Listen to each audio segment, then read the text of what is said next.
आप देख रहे हैं वाल्मीकि रामायण भाग 7 एपिसोड 11 रावण का आक्रमण। अकंपन की मृत्यु से रावण को बड़ा झटका लगा।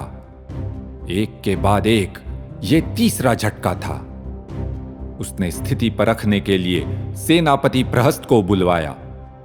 दोनों ने परकोटे और बाहर की घेराबंदी देखी।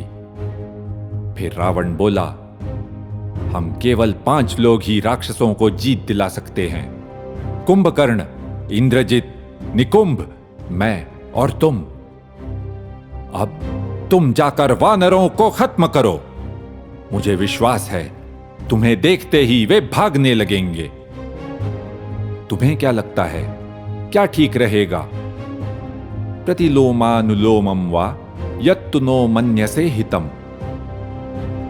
प्रहस्त ने उत्तर दिया, महाराज, मैंने तो पहले भी कहा था सीता को छोड़कर युद्ध टाला जाए, लेकिन आपने मेरे लिए बहुत कुछ किया है, इसलिए मैं आपके लिए अपने जीवन की आहुति देने को तैयार हूं। और प्रहस्त बड़ी भारी राक्षस सेना के साथ पूर्वी द्वार से युद्ध भूमि में आया। पहले की तरह दोनों पक्ष बड़ी बहादुरी से लड़े। दोनों का ही भारी नुकसान हुआ और फिर प्रहस्त नील से आमने सामने भिड़ गया। तावुभौ वाहिनी मुख्यौ क्षतजसिक्तांगौ। वे दोनों ही सेनाओं के प्रमुख खून से लथपथ हो गए। प्रहस्तस्य शरवर्षान् निमीलिताक्षः नीलः सेहे। प्रहस्त के बाणों की वर्षा को नील अपनी आंखें बंद करके सहता गया। वाल्मीकि जी के युद्ध के वर्णनों से स्पष्ट है कि वानरों में अद्भुत बल, साहस और सहन शक्ति थी। वे पीछे हटने को तैयार नहीं थे। नील लगातार शत्रु के पास जाता रहा और फिर उसने वही किया जो हनुमान जी और अंगद पहले कर चुके थे। उसने शत्रु को रथ से नीचे उतरकर द्वंद्व युद्ध के लिए मजबूर कर दिया। फिर एक बड़ी चट्टान उसके सिर पर पटक दी और उसका सिर फोड़ दिया। रावण के लिए यह एक और बड़ा धक्का था। अब उसने स्वयं युद्ध भूमि में उतरने का निश्चय किया। रावण एक भव्य रथ पर सवार हो गया। शंख नगाड़े बजने लगे और एक महान सेना लेकर रावण नगरी से बाहर आया।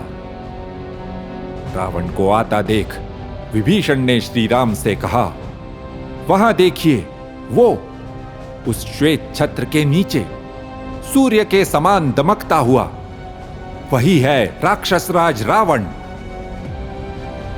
देखो, विभीषण ने यूं नहीं कहा, वो 10 सिरों वाला वही है रावण।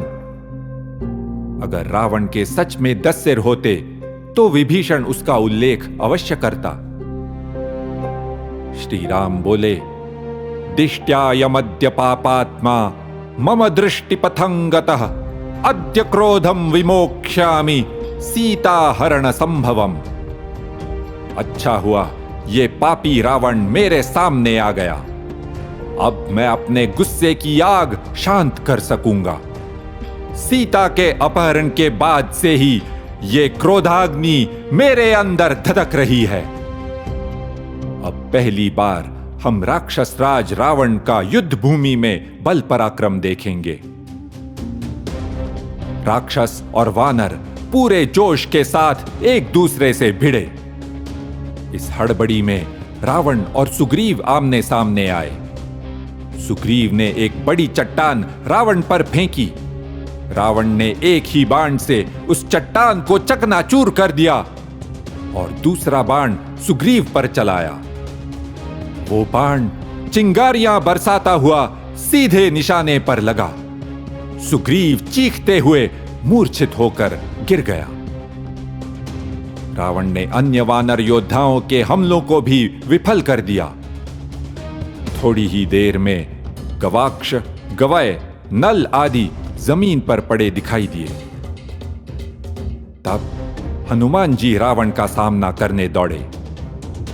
रावण ने उनकी छाती पर प्रहार किया। हनुमान जी ने भी उसे जोर का तमाचा मारा।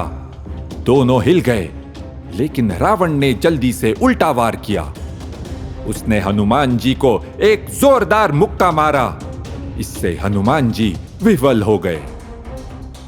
इसके बाद नील सामने आया, लेकिन उसका भी वही हाल हुआ।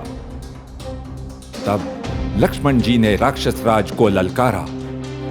दोनों ही कुशल धनुर्धर थे। वे एक दूसरे के बाणों को बीच रास्ते में ही नष्ट कर देते थे। तभी एक बाण सीधे लक्ष्मण जी को जा लगा। इससे वे थोड़े विचलित हुए, लेकिन जल्दी संभल गए। उन्होंने रावण का धनुष तोड़ डाला, तो रावण ने एक भाला बिजली की तरह लक्ष्मण जी पर दे फेंका। भाला सीधे उनकी छाती में लगा और वे धरती पर गिर गए। हनुमान जी तुरंत लक्ष्मण जी को बचाने आए और उन्हें सुरक्षित जगह पर ले गए। अब श्री राम आगे आए। हनुमान जी ने उनसे कहा कि वे उनके कंधों पर चढ़कर रावण का सामना करें। देखो, रावण रथ पर से यानी ऊपर से वार कर रहा था, जबकि उसके प्रतिद्वंद्वी धरती पर नीचे थे। अब हनुमान जी के कंधों पर से श्री राम रावण पर ठीक से निशाना लगा सकेंगे। तो श्री राम तथा हनुमान जी रावण की ओर बढ़े। रावण ने पहले हनुमान जी को निशाना बनाकर घायल कर दिया, लेकिन वे आगे बढ़ते रहे।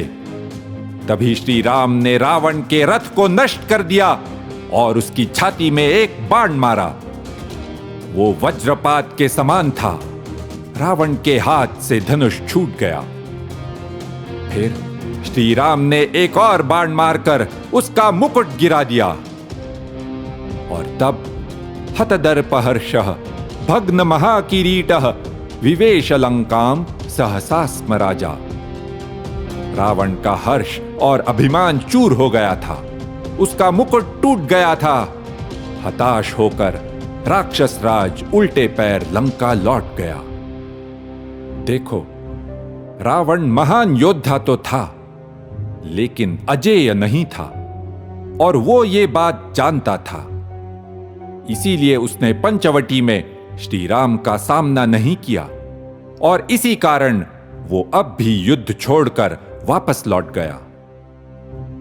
श्री राम आज का द्वंद्व जीत गए थे, लेकिन ये समय खुशी मनाने का नहीं था, क्योंकि अनेक वानर घायल पड़े थे। हरीन विशल्यान सह लक्ष्मणेन चकार राम। श्री राम और लक्ष्मण जी ने घायल वानरों के शरीर से बाण निकाले।